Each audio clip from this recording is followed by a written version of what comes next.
טוב, בוקר טוב. בוקר אור. En remerciant aujourd'hui le 16 du mois de juillet. On est le lundi 16 juillet aujourd'hui. Et le Dalet du mois de Av. L'Chaim Tovim ou Shalom. On est le mérite encore Binyan Ade'ad. On remerciera Jonathan Malka Ayakar, qu'Akadosh Baruch Hu malé kol mishalot kol avodatot barach bakol mikol kol Chaim Tovim Shalom. Naama Partouche, Toda Rabba, qu'Akadosh Baruch Hu Bezrat Hashem vous ouvre les portes de la réussite et du bonheur. Et-elle Atea, Toda Rabba aussi à vous Bezrat Hashem, que Dieu vous bénisse pour tout ce que vous faites.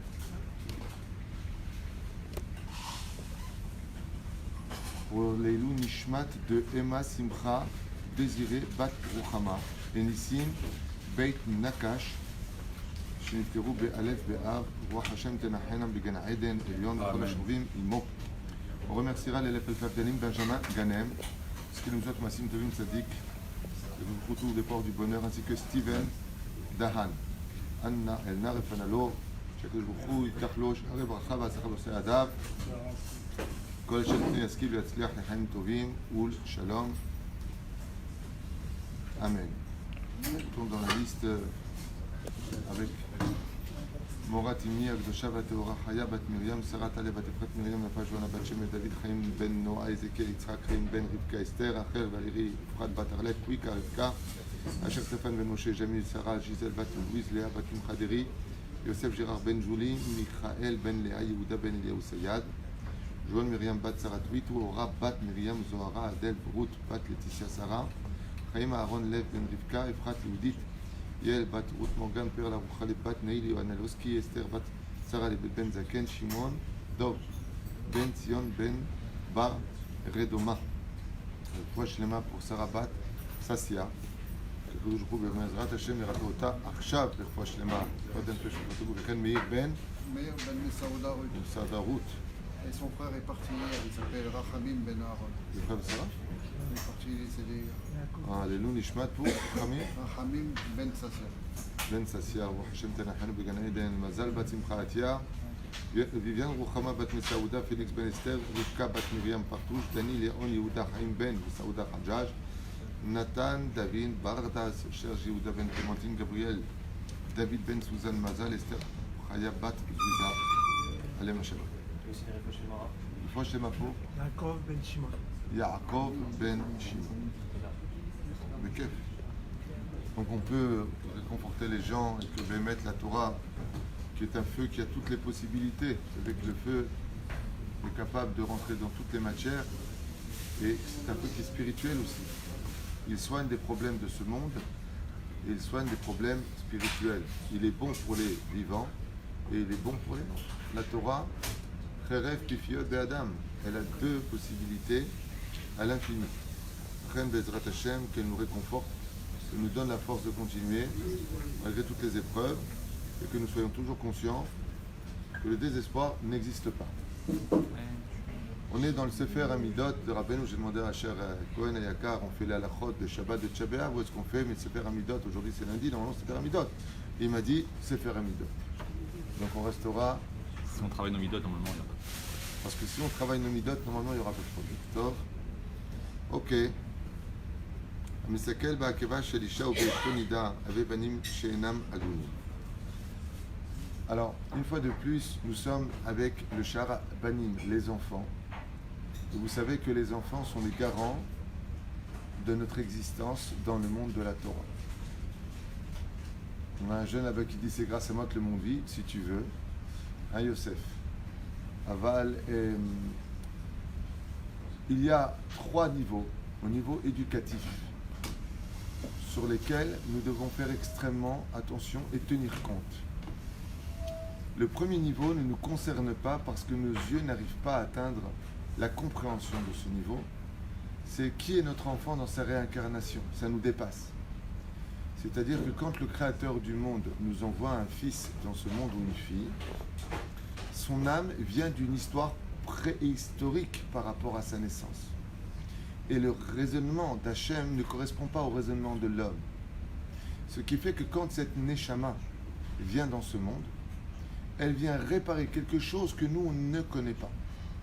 Donc, dans des éléments, des fonctions et des vertus ou pas, que Dieu va insérer dans sa puce de midot, dans sa puce électronique qu'on appelle le cerveau. C'est pour ça qu'on a des enfants qui, par exemple, seront beaucoup plus sages que d'autres. D'autres beaucoup plus violents que d'autres. Certains beaucoup plus assidus à l'étude, d'autres beaucoup plus fainéants. D'autres qui seront beaucoup plus manuels et certains beaucoup plus intellectuels. D'où est-ce que ça vient? Ça vient d'une réincarnation duquel le Créateur a préprogrammé ce que lui attend de l'enfant qui viendra au monde. La reine dit, le roi Salomon qui comprenait parfaitement ces messages-là, Chanech Atanar Alpidarko, éduque l'enfant sur son chemin. De quoi et à quoi faisait allusion le roi Salomon? Alpidarko, c'est sur le chemin de la Torah. Darko shel Hashem, le chemin d'Hachem. Mais c'est pas ce que dit le Pshat. Ça, c'est du drash. Le Pshat, il dit Alpidarko, li'aleyeled. Chanech ata na'ar, on dit bien na'ar, l'enfant, selon son chemin à lui. Et qu'est-ce que ça vient nous enseigner? Ça vient nous enseigner qu'il y a des enfants qui vont être attachés plus à la nature que dans le domaine de la ville. Ils auront besoin d'être attachés, ils adoreraient aller en vacances tout le temps dans la forêt. Ils sont attachés à la nature parce que dans leur Gilgoul, dans leur réincarnation, c'était des hommes de la nature. Il y a d'autres qui vont être attachés au côté citadin, qui aiment beaucoup plus de monde, d'autres qui aiment beaucoup plus de calme. Mais tout ça vient, tout ça. Pourquoi lui est comme ça et son frère est différent? Ça, c'est un des degrés que nous connaissons, que nous savons, mais que vous n'avez pas attrait. Le deuxième degré d'éducation, c'est l'éducation que moi je vais donner à mes enfants. Lui, ils viennent avec des données, à moi de les développer dans le monde de la Kedusha. C'est à moi de l'emmener vers cette éducation. Il y a un troisième degré. Donc on parle d'éducation Tachles, hein, monsieur Lévy. Il y a un troisième degré qui est, je sais que mon fils vient avec des données qui me dépassent, c'est le créateur du monde qui les lui a inculquées. Deuxième chose, je sais que je dois l'éduquer, qu'on appelle Duguma Ishit, c'est-à-dire, comme je vous l'ai expliqué la dernière fois, être capable d'être un bon père et une bonne mère, c'est d'être un exemple à la maison de ce que nous-mêmes attendons de nos enfants. Tu veux qu'il étudie? Combien toi tu as étudié à côté de lui pour qu'il le voie? Tu veux qu'il soit calme? Combien de fois tu t'es retenu de crier à la maison? Combien de fois tu as été capable de donner l'exemple d'être un homme de lumière pour attendre d'eux de la lumière? C'est ce qu'on appelle Dugma Ishit. L'exemple que soi-même devons donner à nos enfants pour que eux sachent comment se conduire. Troisième degré, c'est celui que nous dit maintenant Rabbeinu. C'est-à-dire que je comprends que mon fils et sa façon d'être, qu'il n'est pas comme moi, parce qu'il vient d'un autre univers que moi, d'un autre tikkun que moi, qu'il est venu pour une autre raison que moi sur Terre. Ok? Le mec, il veut absolument, parce qu'il est médecin, que son fils soit médecin. Mais lui, il n'est pas venu pour être médecin. Lui, il est venu pour être Talmid Racham. Lui, il est venu pour être ingénieur. Lui, il est venu pour construire des maisons en Israël. Il n'est pas venu pour devenir un Gdolador. Chacun de nous avons un tafkid. Ça ne veut pas dire que lui vaut moins que l'autre. Ça veut dire que lui complète l'autre. Et ensemble, nous formons une image de synthèse, une image d'harmonie parfaite. C'est ça le juif. C'est plusieurs façons d'exister. Mais bien entendu, tant qu'on reste dans la halakha, particulièrement. Il y a une autre façon d'être. Et Rabbeinu nous dit Amistakel be'akeva shelisha. Celui qui maintenant respecte son fils parce qu'il est né pour un Gilgoul que lui il ne comprend pas. Celui qui donne un bon exemple à la maison, qui de l'autre côté, il va regarder les autres. Il regarderait même le talon d'une femme. Il va plus loin et dit shelisha. Ou alors, quand il n'y a personne à la maison, il observe sa femme quand elle est nida. Omer Rabbeinu, et vele, qu'est-ce qui va provoquer? Banim she'enam me'uganim. Il va retirer d'une certaine façon une protection sur ses enfants. Ça veut dire que, hormis le fait que nos enfants viennent avec leur âme à eux, qu'ils sont venus pour un tikkun qui te dépasse toi, hormis le fait que la Torah, dans un espèce de mode d'emploi, il faut prier pour eux, soit un bon exemple pour eux, et de bonnes midotes, que les parents soient toujours en accord dans l'éducation des enfants pour ne pas qu'il y ait un déséquilibre et que l'enfant ait confiance en l'amour de ses parents, dans l'harmonie de ses parents. Il y a aussi une façon de retirer cette protection. C'est si les parents en cachette ne font pas ce qu'il faut. La répercussion d'un homme qui est regardé à la plage des femmes, ou d'aller même jusqu'à regarder le talon d'une femme dans la rue, ou alors qui observerait dans sa chambre sa femme Nida qui sort dénudée, ou même qui fait le lit, selon la halakha, et qui l'observerait. Ces anges qui se créeraient d'accusation ont le droit de pénétrer l'univers éducatif des enfants et de faire échouer l'éducation des parents sur les enfants à cause des fautes des parents. Comme le père qui dit « Moi, la vérité, devant mes enfants, je me comporte super bien. De côté, je fais Zera Levatala. De côté, j'ai une maîtresse. Mais ça regarde personne. Ne me jugez pas, c'est ma vie privée. » C'est marqué noir sur blanc dans la paracha de Yitro. C'est marqué noir sur blanc dans la paracha de quoi? De Bechukota et Kimdouma. Non. Veitranan, Poked avon al banim, ve'al bene banim, al shilishim, ve'al rebeim.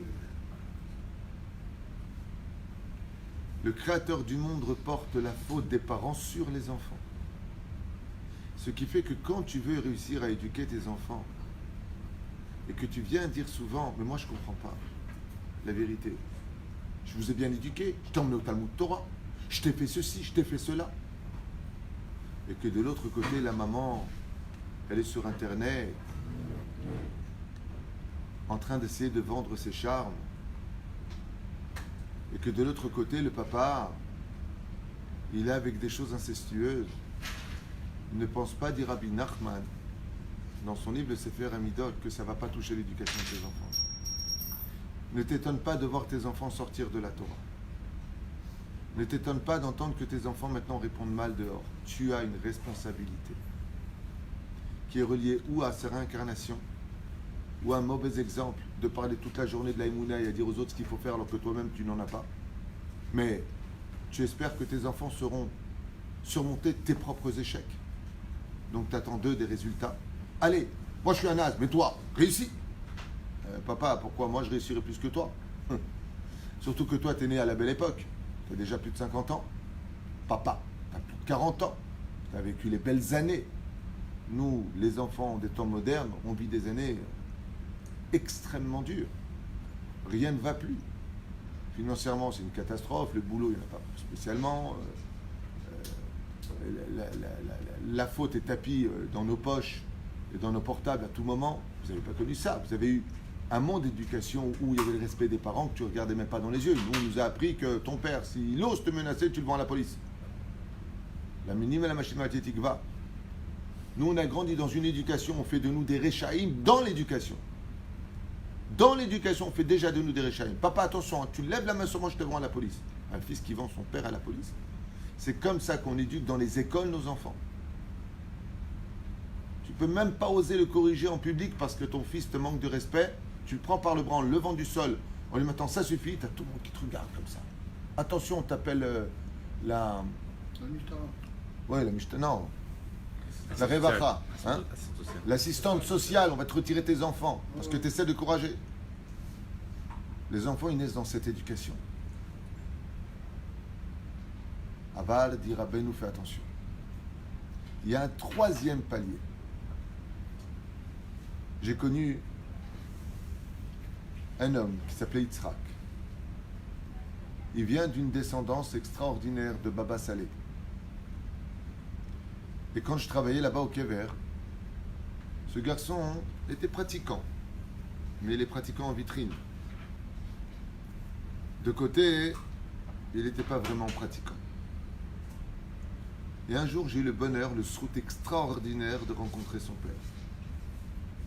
Un homme d'une humilité rarissime, d'une gentillesse. Quand il a vu son fils, il l'a serré dans les bras, dans le magasin. Il lui a dit « Zesrout Yeshli d'avoir un fils comme toi ». Alors que juste avant, son fils venait de me dire combien il s'éclatait à droite et à gauche. J'étais amoum, j'étais abasourdi de voir une telle personnalité. Alors j'ai été voir cet homme, je lui ai dit, Kvodo, vous êtes qui? Il m'a dit, je m'appelle un tel. J'ai commencé un petit peu à parler avec lui, et Fitikun Khatsot, il étudie la Torah toute la nuit, et il se lève très tôt le matin prier au Netzachama, et dès qu'il peut aider, il aide, il touche pas un poil de sa barbe. J'ai dit à Yitzhak, dis-moi ton père, il fait des fautes à la maison, tu l'as déjà vu crier? Il m'a dit, mon père, je ne l'ai jamais vu fauter de toute ma vie. Alors j'ai été voir le père et je lui ai dit comme ça, après une heure, comment se fait-il que votre fils ne soit pas comme vous? Et le père m'a fait un grand sourire et il m'a dit, cher ami, en hébreu, on n'a que les enfants que l'on mérite. Si mon fils ne marche pas sur mes voies, c'est parce que apparemment je ne les mérite pas. Et voilà que le père est décédé. Le temps passe, j'habitais à Netivot à cette époque, je passe vivre à Jérusalem. Et 5 ans plus tard, dans la Beth Knesset de Moussaïov, au Chouk à Boucharim, j'entends quelqu'un qui enseigne la Torah à une foule. Et j'entends la voix, je dis c'est bizarre, cette voix je la connais. Je rentre à l'intérieur et je trouve Yitzhak assis en train d'enseigner la Torah à des centaines de personnes. J'ai regardé de loin, je l'ai reconnu, il avait une barbe longue, il ne touchait plus un poil de sa barbe. Et j'ai regardé de loin et je lui ai dit, ton père avait raison, on n'a que les enfants que l'on mérite. Le père d'Yitzhak m'avait dit, pour l'éducation de son fils, je lui ai dit, vous allez faire quoi maintenant, prier et tout ça? Il m'a dit, non, il faut que je me renforce moi. Ça veut dire que Rabbeinu, il nous met en garde. Si tu veux que tes enfants ne soient pas entachés de tes erreurs personnelles, que personne ne voit par le Créateur du monde, qui te dit ici, Poked Avon Albanim Val Benebanim, Al Shilishim Val Rebeim, tu sais jusqu'à où tu peux toucher ta descendance, de ta 3e génération jusqu'à 4e génération. Voilà jusqu'où tu peux toucher ta descendance. Ça veut dire que tu as une responsabilité dans tes actions personnelles entre toi et Dieu qui se répercute sur tes enfants, petits-enfants, jusqu'à 3e et 4e génération. Mais par contre, de l'autre côté, si tu as été un exemple entre l'homme et son créateur, là où les yeux de Dieu te voient partout où tu vois, mais que personne ne voit ce que tu fais de ta vie, jusqu'à 1000 à 2000 générations, tu peux protéger tes enfants dans la 3e condition de l'éducation de tes enfants. Ce qui fait que les répercussions que nous avons entre notre relation, l'homme et Dieu, se répercutent entre le Fils et le Père. Entre le Fils et le Père. Ce que toi tu es avec Dieu, tes enfants ont le droit de l'être avec toi. En général, cette phrase est connue pour la femme.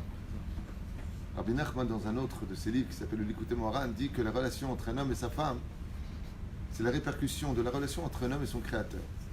Et dans le Sefer Amidot, ici, dans l'éducation des enfants, Rabbeinu nous dit, fais très attention parce que tu as une grande part de responsabilité. Donc, petit 1, pour expliquer au moins une phrase de Rabbeinu pour aujourd'hui. Respecte ton fils, respecte ta fille. Parce que là d'où ils viennent, toi, tu ne comprends rien.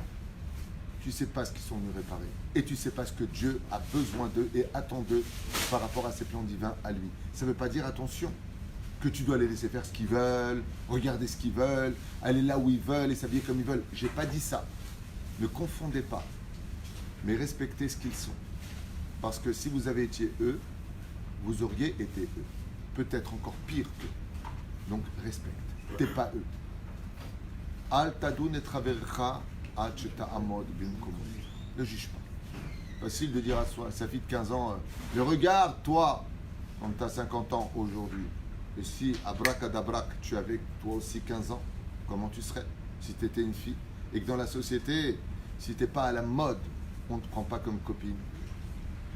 Vas-y, dis-moi comment toi t'aurais été du haut de tes 50 ans quand tu vas à la Beth Knesset avec tes problèmes de rhumatisme, tes problèmes de finances, et que ton Yetzer Hara, lui aussi, il a 50 ans de fatigue. C'est pas comme 15 ans où tu es rempli d'énergie et de comment dire, j'ai oublié le nom, ça me vient pas. Non, Michel. Hein? Non, pas d'entrain de... Vitalité de force. Non, vous n'y arrivez pas non plus, donc je suis content de savoir que je ne suis pas le seul. Non plus, non. Allez-y, trouvez-moi des mots. Non. Dépulsion, non plus, non. C'est pas... Maurice est là, Maurice. Tov. Qui dit mieux? Quelqu'un là, non? D'énergie, ça c'est déjà été dit. 8 lettres. Qu'on voit, Rabbi, donc D'hormones. Donc cherchez. Les hormones de 15 ans n'ont rien à voir avec les hormones de 50 ans. Ah, on n'aurait jamais trouvé. Ouais. C'est pour ça que c'est mon mot à moi. Quoi? donc, le Baal Habayit, le maître de maison, a une influence sur tout ce qui va se passer dans sa maison. Ça veut dire que Ben, ça veut dire que si toi, par exemple, demain, ta relation avec Hachem, Bémet, elle est remplie de hitbo des doutes, d'amour amitié, que tu ne fautes pas en privé. Rabbi Nachman, il dit, par ce mérite-là, tes enfants auront le mérite d'être plus protégés d'Averot parce que tu mérites des enfants qui sont plus dans la Torah. Et là, dans cette phrase qui nous dit Rabbeinu ici, il fait attention. Pourquoi il parle du Hakav, du talon de la femme? Des choses qui sont insignifiantes à tes yeux, ça a de la répercussion. C'est-à-dire que si tu n'arrives pas à être un homme religieux, pratiquant, sérieux, fidèle à Dieu, pour toi, alors aie de la pitié pour tes enfants parce que eux vont recevoir sur eux les conséquences de ta relation intime entre l'homme et son créateur. Prenez un exemple. Pourquoi Aaron a-t-il perdu ses 2 fils selon Rashi, selon les Chachamim? Pourquoi? Aaron est un tzaddik. Il n'y a pas pire au monde que de perdre 2 fils. Il n'y a pas. Perdre ses enfants, c'est l'épreuve la plus dure de toutes les épreuves. Je ne parle pas du pervers narcissique, je parle des gens de nombre. Hein. Pourquoi? Oui, dis-le, c'est simple, tout le monde le sait. Parce qu'il a fait le feu du veau d'or. Il méritait de perdre ses enfants parce qu'il a fauté. Ces relations entre l'homme et Hachem s'est répercutée sur ses enfants. Il aurait dû perdre 4 fils, mais il a perdu que 2. Ok. Chez le Fito. Ok. Et pourquoi? Vous l'avez dit. Oui, j'ai déjà dit, effectivement. Parce que la faute était physique, mais pas intentionnelle. Parce qu'en fait, il aurait dû poser. Pour qu'une faute soit shléma, complète, il faut qu'elle ait l'intention et l'action. Dans le cas de Aaron, l'intention était pure, mais l'action a été mauvaise. Donc, cheti. C'est pour ça que nous donnons Zecher le Machatzit HaShekel. Parce que chez nous, l'action était mauvaise, mais la pensée était bonne. donc les femmes, des fois, il y a des couples qui évoluent en décalage avec des femmes, et on le voit dans une génération qui évolue beaucoup plus importante que leur mari. Ça a aussi une influence sur le reste du couple et les enfants? Absolument, mais absolument. Il n'y a pas pire comme éducation que quand la mère, elle est pieuse et le mari, il n'est pas encore dans le move. L'enfant est complètement déséquilibré. Et c'est dommage. Et c'est pas dommage simplement pour le couple lui-même. C'est que le fils, il a un choix maintenant d'être comme le père ou comme la mère. Ou le contraire, quand la mère veut aller à la plage le Shabbat et que le père, il est en train de chanter qui est Shmera Shabbat, le fils est complètement, mais complètement perdu. Ou pire encore, dans les divorces, quand tu as un côté qui est chiloni et l'autre qui est dati, l'enfant se retrouve entre 2 chaises. Il ne sait pas exactement qui être. Hein? Oui, si tu veux, il est désorienté parce que on a besoin d'être encadré, on a besoin d'être dirigé, on a besoin de croire en ce que nos parents croient. Mais si nos propres parents ne croient plus en les valeurs de la Torah, comme le pire du pire, c'est une maman qui avait le kissouille, qui avait la jupe, qui était pieuse et puis qui décide de façon égoïste en oubliant qu'elle a des enfants, de dire je fais ce que je veux, j'enlève mon kissouille, je fais ce que je veux, avec qui je veux, où je veux. T'as oublié que t'as des enfants. T'as oublié que t'as des enfants. On ne fait pas ce qu'on veut dans la vie. Vas-y, Asher, sors intégralement nu dans la ville. Tu sais où tu finis en 2 secondes? Au commissariat de police. Pourquoi? Va dire je fais ce que je veux. Non, on ne fait pas ce qu'on veut. Tiens, va frapper le banquier parce qu'il ne t'a pas donné le prêt que tu attendais et qui est tellement important pour toi. Lève la main sur lui, c'est 2 ans de prison. Dis devant le juge, je fais ce que je veux. Dans la vie, on ne fait pas ce qu'on veut. Et on rend des comptes. Et on rend des comptes sur ce qu'on a pensé dire, je fais ce que je veux. Tu ne fais pas ce que tu veux. Essaie de passer un feu rouge ou de répondre au téléphone devant un flic dans ta voiture. Tu as un retrait de permis, 3000 shekels d'amende, et tu refais tout ton permis, Habibi, aujourd'hui. C'est 8 points, si je ne m'abuse, ou 10 points, 3000 shekels d'amende et un retrait. Nous, vas-y, Fais ce que tu veux, roule à 180 km/h et fais-toi flasher par les flics. Vas-y, fais-le. Pourquoi on ne fait pas ce qu'on veut? Parce qu'on a besoin d'être cadré et on ne peut être heureux que quand on est cadré. On ne peut éduquer que quelqu'un que quand il sait où sont ses limites. Alors il commence à apprécier ce qui est dans les limites de la vie. Sinon, il n'y a plus de fin. Depuis la révolution 1968 jusqu'à aujourd'hui, non seulement l'éducation est devenue de plus en plus catastrophique, l'égalité des sexes nous a mené à un divorce sans précédent. Le monde s'est totalement déséquilibré. Est-ce qu'on est plus heureux que nos parents? Vous-même vous le dites, c'est pas moi qui le dis. Avec tout le modernisme que nous avons, avec plus de vacances qu'eux, avec plus de moyens qu'eux, avec plus de tout ce que tu veux, est-ce qu'on est plus heureux que nous quand on était jeunes? Est-ce que vous voyez vos enfants plus heureux que vous-même? Moi, je ne vois pas du tout mes enfants plus heureux que nous. Ils ont tout, mais ils sont moins souriants et moins épanouis. Nous, on avait beaucoup moins, mais on avait beaucoup plus.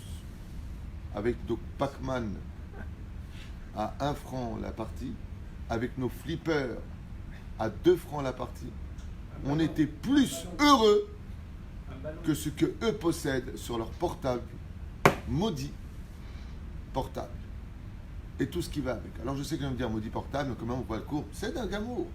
J'ai entendu un séquer la semaine dernière qui m'a retourné la tête. C'est un séquer, c'est un... Comment on dit un séquer? Quand tu poses la question à plein de gens, ça s'appelle un sondage. Merci vraiment pour votre aide, elle est vraiment tellement précieuse. On ne connaît pas les mots en français. Ben oui, alors on va parler chinois avec vous, parce que les bruits non plus, vous ne parlez pas. Il y a des mots en français, des fois, je ne comprends pas. Il y a un séquer qui a été fait et qui dit comme ça, maintenant, est-ce que c'est vrai ou faux, j'en sais rien. Hein. Je ne dis pas que c'est de source sûre, mais je lui accorde beaucoup de crédit quand même. 10% des couples qui se sont rencontrés a été par le biais de Facebook. 90% des couples qui ont divorcé, c'est par le biais de Facebook. C'est un sondage qui a été fait par des goïms, hein, pas par des juifs, qui se sont rendus compte que les sites de rencontres par le biais de Facebook et Internet, c'est 10%, mais que les divorces, c'est 90%. Vrai ou faux, j'en sais rien. Quand on regarde autour de nous, enfin, quand moi qui suis toute la journée là-dedans, ça correspond plus ou moins à ce que je vois dans mes rendez-vous. Comment vous vous êtes connus, comment vous avez trompé votre mari, ben voilà, j'étais sur Facebook avec un copain, et puis voilà, et puis voilà. Beaucoup. Et puis dans ma propre famille, j'ai quelqu'un qui a rencontré quelqu'un d'autre par le biais de Facebook aussi. Je ne dis pas que c'est pas marié. Divorcé. Alors. Adar Eser Shanim Beretz Israël. Celui qui vit depuis 10 ans en Eretz Israël. Ve'en lo banim yotzi. Shema lo zacha libanot mimena. Alors il dit ici, si malheureusement en Eretz Israël, qu'après 10 ans que sa femme ne lui ait pas donné d'enfant, ou il donne le guet à sa femme, ou il prend une autre femme sur sa femme si elle l'accepte. C'est comme ça que je dis la halakha. J'ai un problème avec lui. Parce que la halakha nous dit, si tu épouses une femme qui après 10 ans, elle ne t'a pas donné d'enfant parce qu'elle est stérile, tu dois avoir des enfants. L'amour c'est beau, mais le but du mariage c'est d'avoir des enfants. Donc si cette pauvre femme, Iskina, non seulement elle n'arrive pas à avoir d'enfants, vous savez, il y a des gens qui vont te dire, non, moi je divorce pas, mais je vais écrire un livre de Torah, ou je vais financer un livre de Torah, parce que les livres sont appelés les enfants de l'homme. C'est très important de sortir des livres de Torah, surtout s'ils peuvent faire avancer le schmilblick. Il y en a qui vont dire, ok, alors je vais adopter un enfant. Comme j'ai connu un ami qui n'arrivait pas à avoir d'enfant, et donc lui, qu'est-ce qu'il a fait? Il a dit, si j'arrive pas à en avoir, je vais en adopter. Alors Rabbeinu, il dit comme ça, celui qui n'arrive pas à avoir d'enfant, après 10 ans, ou il répudie sa femme, c'est une halakha, ou il prend une femme sur elle, avec l'accord de sa femme. Pourquoi il dit ça à Dafka Beretz Israël? En Chutz Laaretz aussi? Il dit non. Le fait de vivre en Chutz Laaretz, ça peut être une avéra qui justifie pourquoi elle n'arrive pas à avoir d'enfant. La reine Beretz Israël et non pas Bechutz Laaretz. Différence. Maya se Adam v'yelo banim srarim, que lui, celui qui a que des filles, il veut des garçons. Issa isha aogenet lo. יקדש את עצמו בשעת תשמיש, לבקש ממי שהבנים שלו. 3 choses. Qu'est-ce qu'il fera s'il va avoir un ben zachar? Issa isha aogenet lo. Qui se marie, s'il veut des garçons, avec une femme qui soit digne de lui par rapport à son rang. S'il est Kohen, qu'il épouse une Bat Talmid Chacham, vichoule, vichoule. Qu'il se rende Kadosh avant le Tashmish, qu'il aille au mikveh. Il y en a qui disent qu'il fait Nitilat Yadayim son bracha, qui parle avec Hachem, Vivakesh Mimi Shabanim Shelo, et qui demande avant d'aller avec son épouse que Akadosh Baruch Hu, par le biais de l'ange Laïla, responsable de la descente des âmes dans le monde d'en bas, de lui amener un Ben Zachar, un garçon.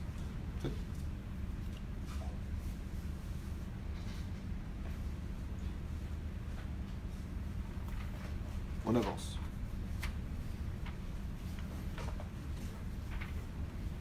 Ishmor Adam et Atzmo milakotz eze ilan belozmane. Kize mizik li gidul bani. Ici, Rabbeinu nous met en garde. Ne vient pas Ishmor Adam, l'homme se préserve, et Atzmo, que l'homme se préserve, milakotz eze ilan. De piquer un arbre la kotz, Pérouche Adavar qui va retirer des fruits, par exemple, d'un arbre. Belozmane quand ce n'est pas leur temps. Kize mizik li gidul banim, parce que ça peut provoquer des dégâts chez les enfants. C'est pour ça que les enfants sont appelés aussi fruits. Il y en a qui disent par exemple que celui qui arrache un arbre fruitier, Chazve Shalom, Oker et Atzmo Mina Olam. C'est une mise en garde. C'est comme si il se retirait lui-même de ce monde. L'homme est appelé l'arbre des champs. Hein? Si tu le déplaces pour le replanter ailleurs, il n'y a pas de problème. Mais même ça, il est préférable de le faire par des non-juifs qu'avec des juifs. Même ça.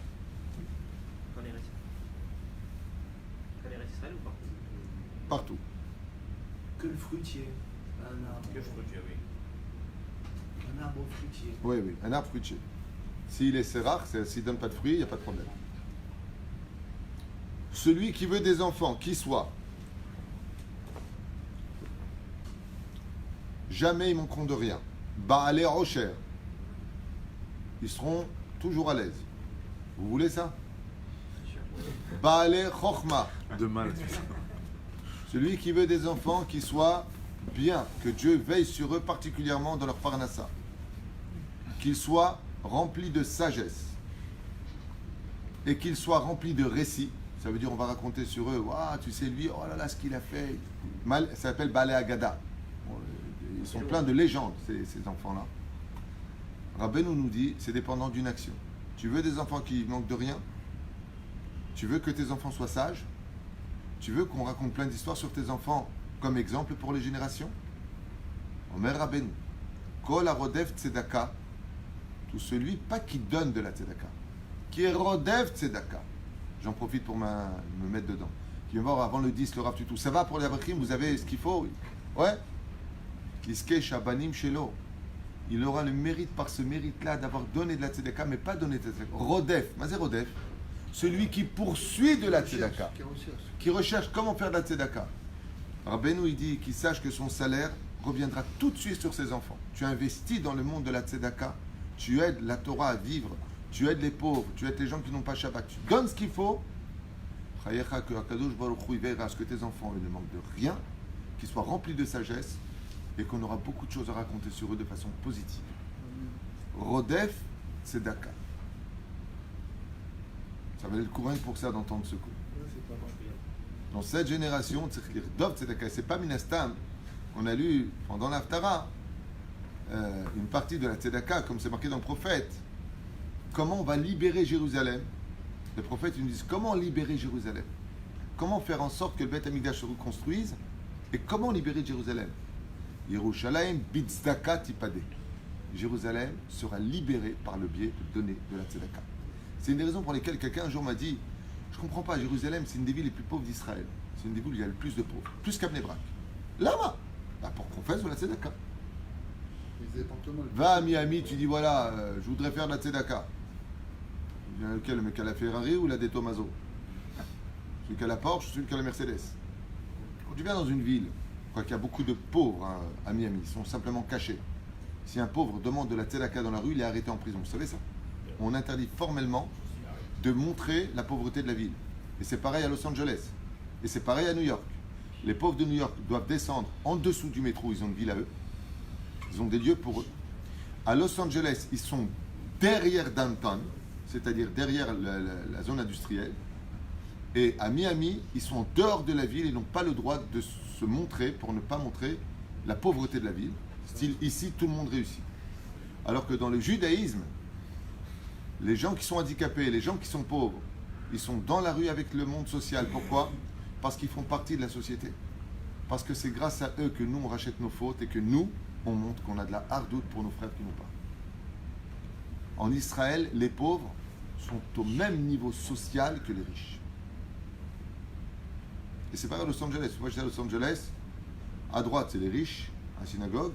En face, c'est les bénonymes. Et à gauche, c'est les pauvres. Une fois, quelqu'un, je me rappelle, il est parti s'asseoir du côté des gens qui étaient riches. Et on lui a dit pour qui tu te prends, quoi. Plus que ça. Une fois, quelqu'un m'a raconté à Los Angeles, Eric Wano. Que Dieu le bénisse. Eric Wanono. Pas Wanono. Non. C'est Eric Wano. Un très très bon ami de qui j'ai pas de nouvelles. Que Dieu le bénisse lui et toute sa famille. Je lui ai posé un jour la question, j'étais chez lui à sa maison, il nous a vraiment accueillis avec Stéphane Memia, Yakar, avec toute l'équipe là-bas, Baruch Hashem, ils sont très nombreux, qu'on embrasse tous. Jérémy Haroche, Ben Haroche, pardon. Et qui est encore là-bas, à Los Angeles? Clémence Madja, Hashem Shul Hayeu. Il y a beaucoup, bien en Arabie. Stéphane Taïeb, l'organisateur aussi sur place. Je repense à eux, parce que ça fait longtemps que je ne les ai pas vus, ils ne peuvent pas de me dire quand est-ce que je vais à Los Angeles. J'arrive. Après les fêtes, on s'arrange. L'inédé.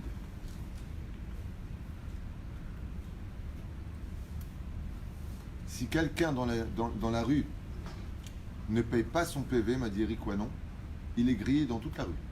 Plus personne ne lui parle. Quoi, t'as pas payé? Et s'il ne peut pas, le pauvre? Et s'il a trouvé un arrangement? Et s'il ne peut pas? Il peut pas. Il m'a dit Eric Wanon, en d'avoir casé. Il doit payer ce qu'on lui demande. C'est un pays de capitalistes. Et si t'es pas aux États-Unis, qu'est-ce que c'est un homme qui a réussi sa vie? C'est un riche. Et s'il est pauvre? Et s'il est pauvre? Ben, c'est un mec qui a raté sa vie. C'est la mentalité américaine. C'est horrible à entendre. C'est pour ça que là-bas, t'es pauvre, tu te suicides. T'as raté. En Israël, dans le peuple d'Israël, Tefila le'ani elokim ki ya'atof. Avec qui il est Hachem le plus? Avec le riche ou avec le pauvre? Dans le judaïsme, un pauvre a autant de valeur qu'un riche.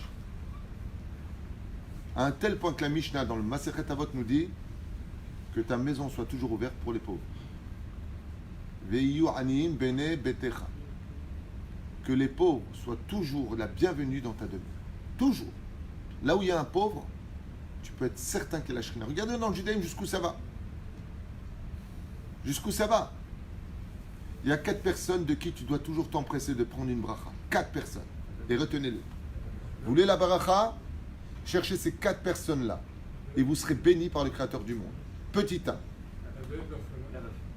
Je voudrais juste finir avec votre mission. Enfin, commencer, je ne vais pas dire un mot. Petit 1. Le Talmid Racham. Le Rav. Petit 2. Une personne âgée. Personne qui est âgée. Petit 3. Le pauvre. Petit 4. Si une personne s'est fait humilier en public et qu'elle a reçu cette humiliation avec amour, va vite le voir et demander une bracha. Sur place. Le mec, il est humilié en public. Ou la femme. Mais humilié ma mâche en public. Et que cette personne reçoit cette humiliation Bé'ahava, le salaire d'avoir reçu cette humiliation avec amour, de ne pas en vouloir à l'autre, presque d'aller l'embrasser en lui disant Toda, Toda Rabba. Ma mâche dans le cœur, à ce moment-là, la personne le prend avec amour en disant Baruch Hashem, j'ai été humilié en public. Le Créateur du monde efface toutes ses fautes. Il est comme un tzaddik gamour. Prends une bracha tout de suite de lui. Même l'impossible devient possible. Si tu es pauvre, il te bénit, tu deviens riche. Si tu es stérile, tu n'as pas d'ovaire, tu n'as pas de trompe, tu n'as pas de... rien, tu tombes enceinte. Machiye atamekabel. C'est les 4.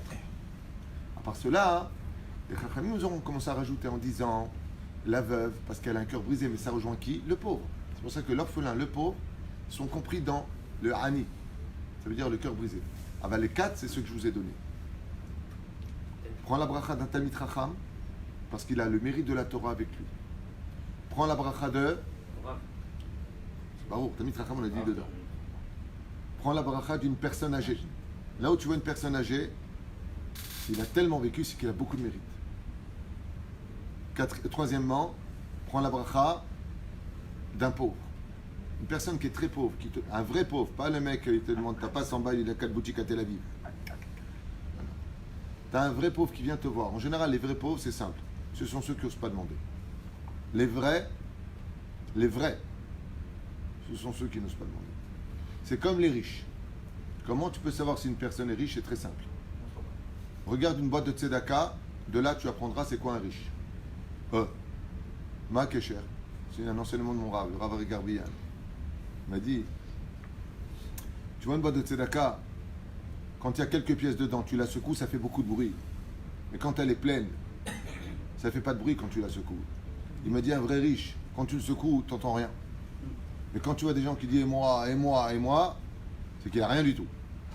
Il a 2 pièces dans sa boîte, et rien qui fait rien qui part. Mais du côté d'avant pour le pauvre. Tu vois une personne qui, ça va Shabbat? Ouais, bah, si Dieu veut, ça ira. Je vais m'arranger, c'est que Bémet, il a besoin. De lui, tu dis, voilà, papa, laisse-moi le mérite de t'aider. Si tu peux le faire de telle façon à ce qu'il ne voit pas que c'est de toi, ta voix les chabracha. Comme il a fait Rabbi Moshe Deri, Zecher Tzadik Kadosh Ibracha. Il y a une personne qui est venue le voir. Il lui a dit, voilà, je viens vous voir parce que j'ai la bar mitzvah de mon fils. J'ai pas pour le costume, j'ai pas pour les tefilines, j'ai rien. Et Rabbi Moshe lui a dit, aïe, dommage, vous seriez venu me voir quelques jours avant, je vous aurais tout payé, mais là j'ai pas. Par contre, bien ici, il appelait son élève, il lui a dit, à l'époque qui était Patrick, il lui a dit, donnez-lui 20 000 francs s'il vous plaît. Vous avez les moyens, alors donnez-lui 20 000 francs. D'accord. C'est Patrick Smadja qui m'a raconté. Il a sorti son chèque. Il a dit, il est venu le voir en survêtement. Il m'a dit, jamais je prends mon chèque. Et ce jour-là, je ne sais pas pourquoi j'ai mis dans ma poche. Et bon, alors le rabbi dit, je fais. C'était la belle époque. Quand les rabbinim me disaient donne, et le mec il donne. Et on ne peut pas essayer de faire la même chose. Rabbi Moshe Ederi, écoutez bien ce qu'il a fait. Comme ça m'a raconté Patrick Smadja, Hashem Eshmor Hayou, lui, Chantal, sa femme et ses enfants. Il a sorti son chéquier et il a dit, dommage, j'ai pas de stylo. Rabbi Moshe a dit ça, j'ai. Voilà. Il a rempli comme. Je sais pas, vous savez, c'est quoi l'époque des francs? Vous êtes de l'âge, vous avez connu les francs. 20 000 francs. Maintenant, Rabbi Moshe Ederi était sur son fauteuil. Patrick est venu voir Rabbi Moshe Ederi comme tous les dimanches. Ça va? C'est un sabbat qui lui a coûté 20 000 francs. Donc il vient, il fait le chèque, il dit, mais pour la date maintenant? Il lui a dit oui, mais Zouman, faites-lui maintenant un chèque. 20 000 francs, et il le donne à Rabbi Moshe. Rabbi Moshe lui a dit, non, pas à moi, à la dame ici présente. Voilà. Et la dame, elle se lève, Toda Rabba, merci beaucoup, elle se met à pleurer, merci. Rabbi Moshe dit, faites une bracha. Quand la dame est partie, Rabbi Moshe l'a accompagné jusqu'à la porte. Il a ouvert son tiroir, il lui a fait un chèque, il lui a dit, voilà vos 20 000 francs, merci beaucoup. Pour ne pas que la femme le reprenne, merci, Rabbi Moshe Ederi, il lui a dit, donnez-lui un chèque de 20 000 francs. Fais un chèque de 20 000 francs. Rabbi Moshe, dès qu'elle est partie, il a fait 20 000 francs de chèque, il les a donnés à Patrick. Il lui a dit, allez vous le mettre sur votre compte dès demain matin pour que, quand le chèque il passe, ça passe pas. Qu'elle ne rougit pas en disant demain, quand elle voit Rabbi Moshe Ederi, merci pour la bar mitzvah de mon fils. Moi, je lui dis, j'ai pas. Mais lui, il a. Allez, toi, prends le remerciement, prends. Chez Mishva de Shem Shemaï. C'est Rabbi Moshe Ederi Zecher Tzadik et Kadosh Ibracha. Qu'on ne sache pas que c'est de lui. Que jamais on lui dise Toda. Jamais. Les Moussa Reskel. Hein? C'est Daka Basseter, pardon. Bon. Moussa Reskel y a fait, là. Bon, Rien Omer Rabben. Kol Arodef Tzedaka. בעולם הזה, celui qui fait la tzedaka, זוכה לבנים בעלי עושר, בעלי חוכמה, בעלי אגדה. Maman, avec toute la tzedaka que tu donnes toute la journée, sois tranquille avec tes enfants. C'est vrai que quand on connaît tous tes fils et tes filles, on a beaucoup à raconter sur eux, c'est des agadot, bli ainara. Et tout ça, c'est ton mérite. Mère, que Dieu la bénisse, jamais elle mangera un morceau de viande, c'est que quelqu'un n'a pas de morceau de viande dans son assiette. Moi, sachez-le, tout ce que je suis, et ce depuis toujours, c'est grâce à ma mère. Elle a toujours veillé à ce que je reste dans la Torah. Je me rappelle qu'à une époque, très très longtemps en arrière, quand j'étais habillé en jeans et en chemise, elle me dit non, j'aime pas quand tu es habillé comme ça, toi tu dois être en costume, dans la Torah. Et quand je travaillais, il me disait non, tu sors du travail, tu vas étudier la Torah, ne t'inquiète pas. C'est fort. Toujours veiller sur ces midotes-là. On soit dans la Torah, les mitzvot, masim tovim. Donc maman, j'en profite, à toi et à mon épouse, parce qu'il y a toujours deux femmes dans la vie d'un homme, sa mère et sa femme. Ça va, les deux, elles s'entendent bien en plus. Ça va. Toda Rabba, pour toutes ces années où j'ai pu étudier grâce à toi, à ton soutien, à ton sourire et à tes prières. Maya ase adam v'yelo banim, efazer ma'otav la'aniyim, ve'samech et ishto lifnei tashmish. Et je finirai avec cette très très belle parole de Rabbeinu qui dit comme ça. Qu'est-ce que fera un homme s'il veut avoir des beaux enfants, de bons enfants, des banim, très très bons banim? Qu'est-ce qu'il doit faire? Efazer ma'otav la'aniyim. Tout comme la semence de l'homme, ce sont des millions de spermatozoïdes pour lesquels un seul va être choisi. De la même façon, prends ton argent et tes fazer otolanim. Yefazer, mazé yefazer, tout comme la semence part dans ta main, tu donnes et tu donnes de la tzedaka beshefa. À qui? Aux pauvres. Deuxièmement, visamach et ishto. Donne de la joie à ta femme. Fais rire ta femme. Rotaï verabotaï, j'insiste tellement sur cette nekuda. Retenez-le à vie. La femme, c'est le mazal de l'homme. Du premier au dernier des niveaux du mazal. Pour sa santé, pour sa parnassa, pour son olam haba, pour tout ce que vous voulez. Vous ne savez pas à quel point c'est une mitzvah de donner le sourire à votre épouse. Alors je dis, ouais, mais elle ne mérite pas de rire, elle est lourde, vous n'êtes pas marié avec vous.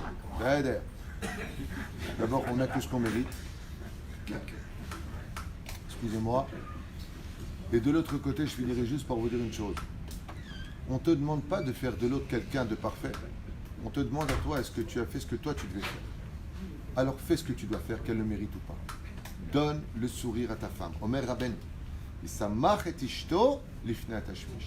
Surtout quand tu dois faire rire ta femme, il y a un moment pour ça. Si tu veux des enfants qui soient de très bons enfants, en bonne santé, tout ce qu'il faut, avant d'aller avec ta femme, fais-la rire. Le rire provoque des hormones positives. Le rire, pas éclater de rire, des ch'touillottes avec des znouts, chas v'shalom, pas des mots mal élevés, que la femme elle rigole, non. Sa mère chota, et tu lui donnes la joie de vivre. À ce moment-là, Akadosh Baruch Hu, quand elle va préparer son ovule, son ovulation, l'ovule qui va naître de ce sourire, va donner un fils. Et où est-ce que c'est marqué en Remez? Vatitzhak Sarah Bekirba. Sarah a ri. Mais il ne fallait pas la faire rire, Hachem. Pourquoi tu la fais rire? Ah, la matzahaka Sarah. Eh bien, la réponse, dit Rabbeinu, elle est très simple. C'est que dans toute chose, il y a toujours un bien. Parce qu'elle a rigolé, elle a créé une ovule qui donnera Yitzhak, le fils du sourire. Celui qui fait rire son épouse, Dieu lui donne le bracha dans la parnassa. Il lui donnera la bracha dans tout ce qu'il y a. Et nous, malheureusement, qu'est-ce qu'on dit? Ouais, j'ai pas de chance, c'est de ta faute. Fais rire ta femme et tu verras les résultats. Ça ne veut pas dire que tu dois être le pigeon de ta femme. Ça ne veut pas dire que tu dois être un imbécile avec ta femme qui dit oui chérie, bien chérie. Si ta femme elle n'a pas raison, tu lui dis t'as pas raison. Si ta femme elle est incorrecte, tu lui dis t'es pas correct. T'es pas obligé de l'écouter, mais tu es obligé de l'honorer. Et si tu es intelligent et que tu veux y gagner beaucoup, donne-lui le sourire. Et vous verrez les résultats. Rabbeinu a parlé, la Torah nous a parlé, à nous d'agir. Comme tout. Chazak Baruch.